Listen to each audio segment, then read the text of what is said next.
Ketika kimus masuk ke usus halus, isi lambung akan bercampur tidak saja dengan getah mukosa usus halus, tetapi juga dengan sekresi pankreas, eksokrin, dan hati yang disalurkan ke dalam lumen duodenum. Nah, sekarang mari kita membahas mengenai sekresi organ pankreas dan hati dan perannya bagi sistem pencernaan kita.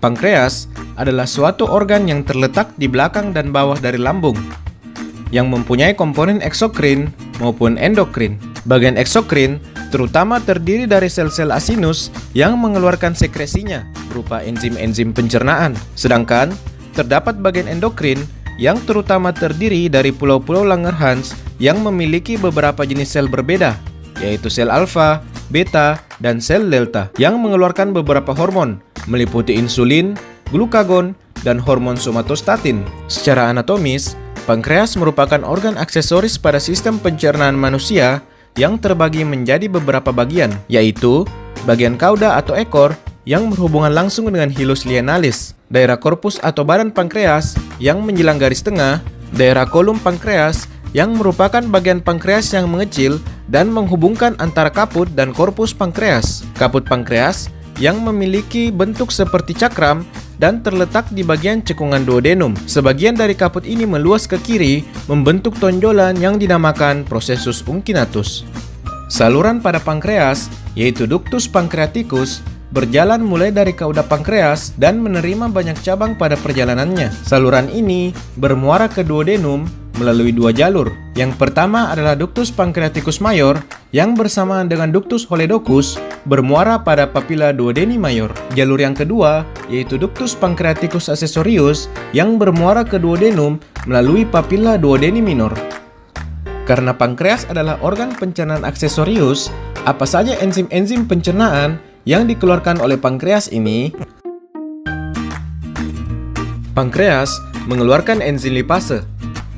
Enzim ini sangat penting karena merupakan satu-satunya enzim di saluran cerna yang dapat mencerna lemak, di mana fungsi lipase adalah menghidrolisis trigliserida menjadi molekul monogliserida dan asam lemak bebas, yaitu satuan asam lemak yang dapat diserap.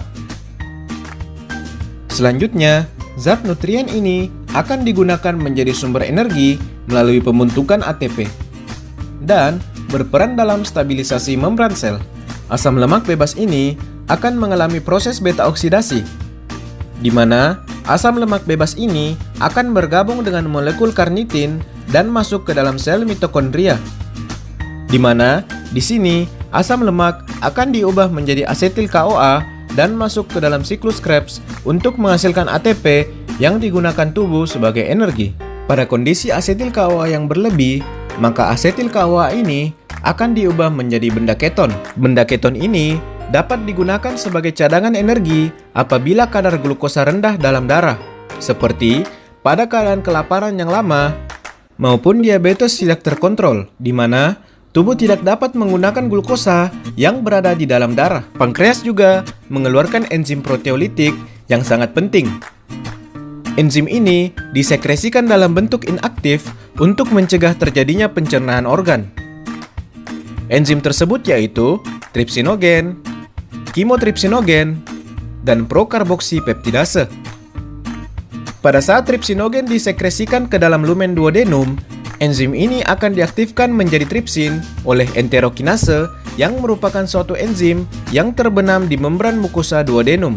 Tripsin kemudian secara autokatalisis mengaktifkan lebih banyak tripsinogen dan mengubah enzim proteolitik lain yaitu kimotripsinogen menjadi kimotripsin dan prokarboksipeptidase menjadi karboksipeptidase.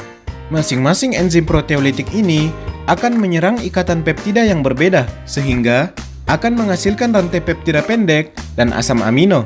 Kemudian, terdapat juga sel ductus pankreas yang terdapat di tepi ductus pancreaticus, di mana sel ini akan menghasilkan cairan basa yaitu natrium bikarbonat yang disekresikan ke dalam lumen duodenum dan memiliki fungsi penting, yaitu untuk menetralkan asam dari kimus yang masuk ke dalam lumen duodenum.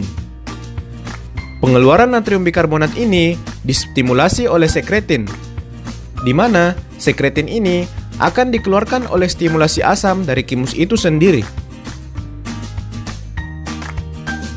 Kondisi lingkungan basah ini sangat diperlukan agar enzim pankreas dapat berfungsi optimal.